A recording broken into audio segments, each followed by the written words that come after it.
दोस्तों किसी भी इंटरव्यू में बैठोगे तो ये इंटरव्यू क्वेश्चन आपसे पूछे जा सकते हैं और पूछेंगे ही पूछेंगे, और ये साइट पे भी इंटरव्यू क्वेश्चन काम आने वाले हैं।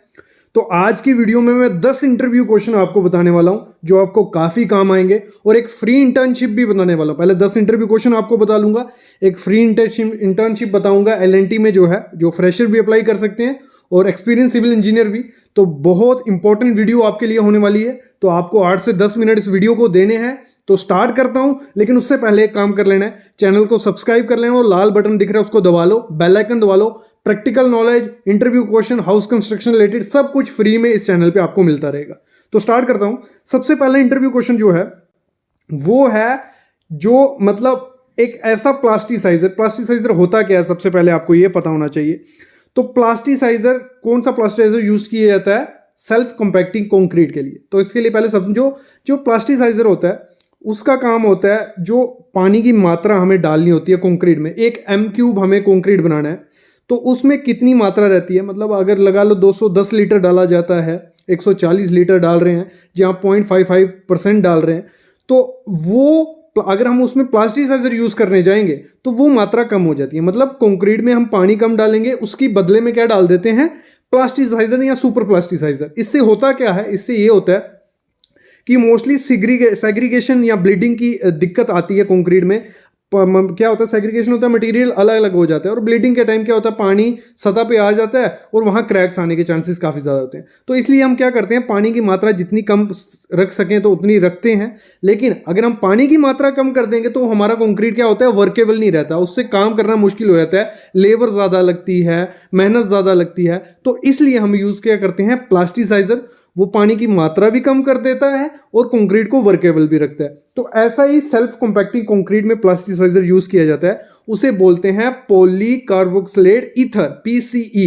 ये एक ऐसा एडमिक्सचर है, एक एज ए प्लास्टिसाइजर यूज किया जाता है जो वाटर रिड्यूसिंग एडमिक्सचर है, और ये सेल्फ कंपैक्टिंग में यूज किया जाता है। इसी में से एक क्वेश्चन निकल कर और आता है कि कितनी मात्रा वो कम कर देता है। अगर हम किसी में सेल्फ कंपैक्टिंग कंक्रीट या दूसरे कंक्रीट में कोई सुपर प्लास्टिसाइजर यूज कर रहे हैं, हम PCE यूज कर रहे हैं, तो वो कितनी मात्रा कम कर देता है, मतलब 30% तक हमें पानी कम डालते हैं। अगर हमें डालना था अप्रोक्स 200 लीटर उसमें डालना था, तो हमें उसमें क्या होगा, 30% कम पानी उसमें डालेंगे। उसकी जगह हम क्या डाल देंगे, प्लास्टिसाइजर। और जो सुपर प्लास्टिसाइजर सामने आप पिक भी देख रहे हो, सिक्का कंपनी के आते हैं, काफ़ी कंपनीज के आते हैं, 1 से 3 लीटर तक डाला जाता है 1 m³ में। वह डिपेंड होता है कि किस हिसाब से डिज़ाइन किया गया है, तो वो होता है।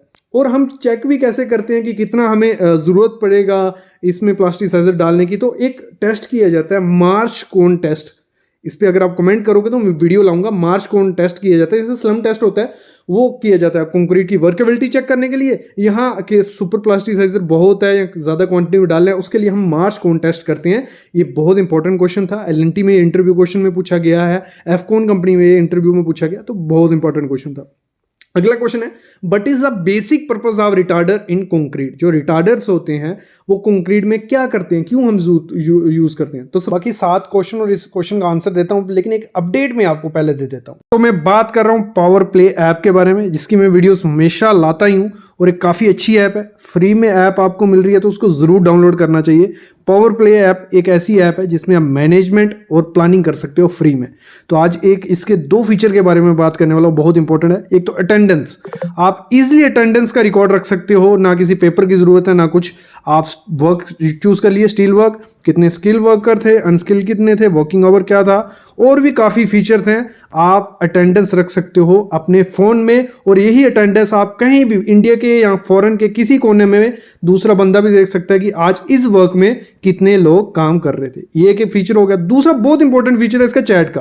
तो आप किसी से भी चैट कर सकते हो, अपने ग्रुप्स बना सकते हो कंपनी के, कोई भी आपका वर्कर है, कॉन्ट्रैक्टर है, एम्प्लॉय है, उनसे चैट करके नए ग्रुप बना सकते हो। कुछ नाम दे सकते हो कि स्टील वर्क ग्रुप, जिसमें स्टील का जो भी काम होगा वो यहाँ पे आ जाएगा।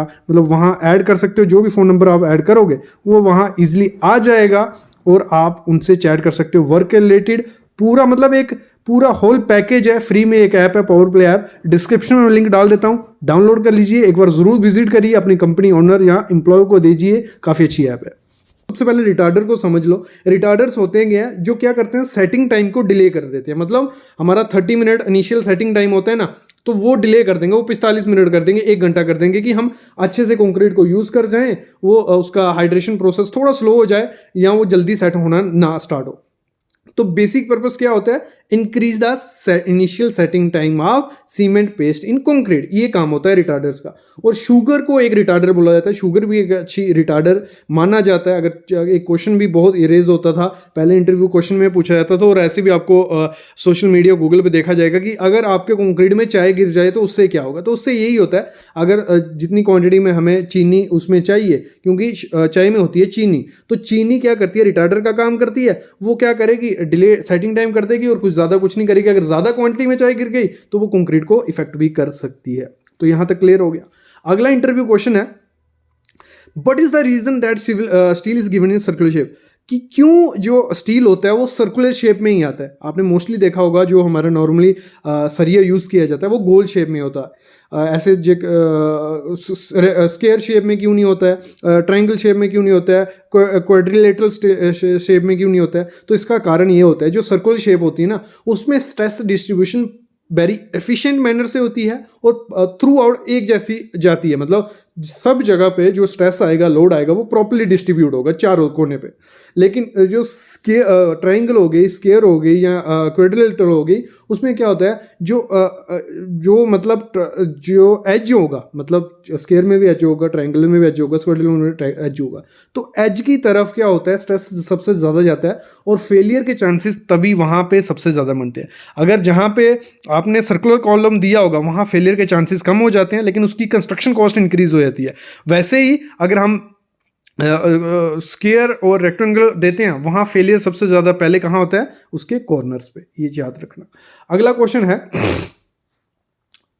है, but is the coarse aggregate size for self compacting concrete. जो सेल्फ कंपैक्टिंग कंक्रीट यूज किया जाता है उसका कोर्स एग्रीगेट का क्या साइज होता है। सबसे पहले ये होता है, जो कोर्स एग्रीगेट कौन से हुआ, जो 4.75 mm की सीब होती है उसमें रिटेन हो जाते हैं, ऊपर रह जाते हैं, उसे हम कोर्स एग्रीगेट बोलते हैं। जो फाइन एग्रीगेट कौन से हुए, जो 4.75 mm की सीब होती है, सीब एनालिसिस किया जाता है, उसमें से निकल जाते हैं, उसे हम फाइन एग्रीगेट बोलते हैं। तो जो coarse aggregate self compacting concrete के लिए यूज़ किया जाता है वो होता है 10 mm से लेके 12 mm का मोस्टली यूज़ किया जाता है, हमेशा याद रखना।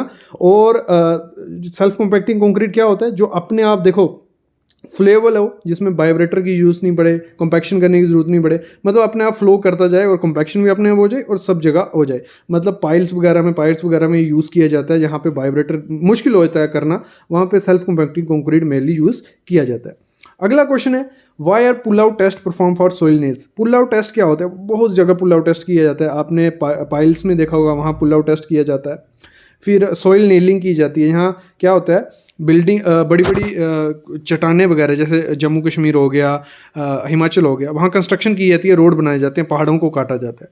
तो साइड पे क्या होता है, मिट्टी रहती है, रॉक रहती है, तो गिरने के चांसेस काफ़ी आते हैं, तो उसको स्ट्रॉन्ग बनाया जाता है। उसमें क्या किया जाता है, सॉइल नेलिंग की जाती है, मतलब बड़े बड़े सरिये यूज़ किए जाते हैं। मतलब टनलिंग में मोस्टली आपने देखा होगा सॉइल नेलिंग। इस पर मैं प्रैक्टिकल वीडियो लाया था, मैं टनल में विजिट की थी, वहाँ पे आपको दिखाया था सॉइल नेलिंग क्या होता है। तो सॉइल नेलिंग 1200 mm का लंबा सा सरिया जैसा होता है, या 1600 mm का भी होता है, तो वो यूज़ किया जाता है।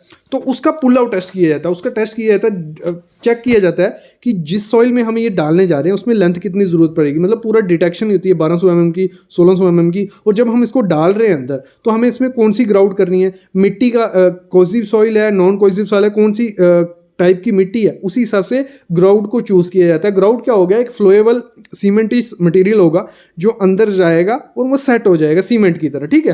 तो इसलिए किया जाता है। दूसरा, स्लिपेज और क्रीप देखी जाती है कि अगर हम इसको खींच रहे हैं कितनी जल्दी ये बाहर आ जाता है, ये चेक किया जाता है। बार बार ये टेस्ट रिपीट किया जाता है कि जो हम बना रहे हैं वो सही है कि नहीं, उसमें हमें कहीं ज़्यादा रिब्स देने की ज़रूरत तो नहीं है, काफ़ी चीज़ें देखी जाती हैं।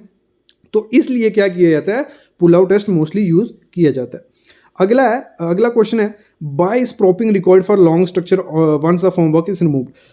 क्यों जो वर्टिकल प्रॉप्स होती हैं, बल्ली बोल लो, टेका बोल लो, वो क्यों लगा दिए जाते हैं। जैसे हम डी शटरिंग करती है बड़ी बिल्डिंग से, आपने देखा होगा, मतलब नीचे प्लेटें या फट्टे या प्लाई लगी होगी वो निकाल दी होगी, लेकिन वर्टिकल सपोर्ट्स लगी हुई हैं, वो किस लिए लगाई जाती हैं। होता क्या है, देखो जो हमारे बड़े बड़े स्पान होते हैं, बड़े बड़े मतलब 6 मीटर से बड़ा स्पान है, वो 4.5 मीटर से बड़ा स्पान होगा, उसमें इतनी ज़रूरत नहीं पड़ती, लेकिन 6 मीटर से या 4.5 मीटर से बड़ा कोई स्पान है तो उसमें अगर हम डी शटरिंग कर देते हैं 7 दिन के बाद, ठीक है चलो 7 दिन के बाद हमने डी शटरिंग कर दी है 14 दिन के बाद, तो उसमें क्रीप होने के चांसेस काफ़ी होते हैं क्योंकि ऊपर कंस्ट्रक्शन चालू है और उसका सेल्फ बेड भी है, तो उसमें माइनर क्रैक्स, क्रीप और ये चीज़ें देखने को मिल सकती हैं। तो इसलिए हम क्या करते हैं, जब एक बार बॉटम निकाल दिया है तो उसके बाद हम वर्टिकल स्पोक्स लगा देते हैं और उनको थोड़े दिन बाद 14 दिन यानी 21 दिन बाद निकाल देते हैं।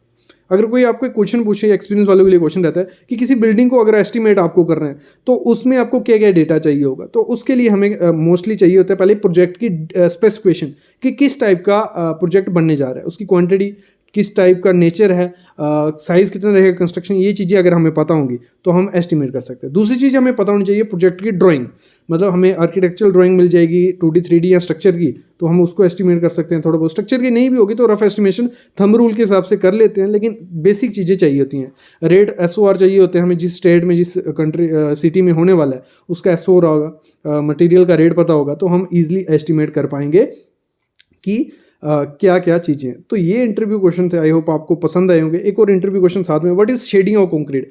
शेडिंग ऑफ कंक्रीट क्या होता है, शेडिंग से समझ आ रहा है आपको, शेडिंग क्या हो गया, किसी चीज़ को ढकना।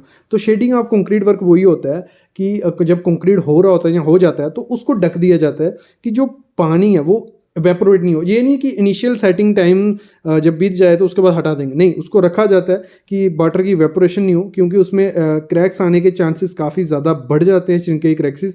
तो इसलिए अगर ड्राई वेदर है या समर है तो उस टाइम क्या करते हैं, शेडिंग करते हैं, कंक्रीट को ढक दिया जाता है तिरपाल वगैरह या किसी प्रोसेस से, तो उससे क्या होता है वाटर की वेपोरेशन रुक जाती है।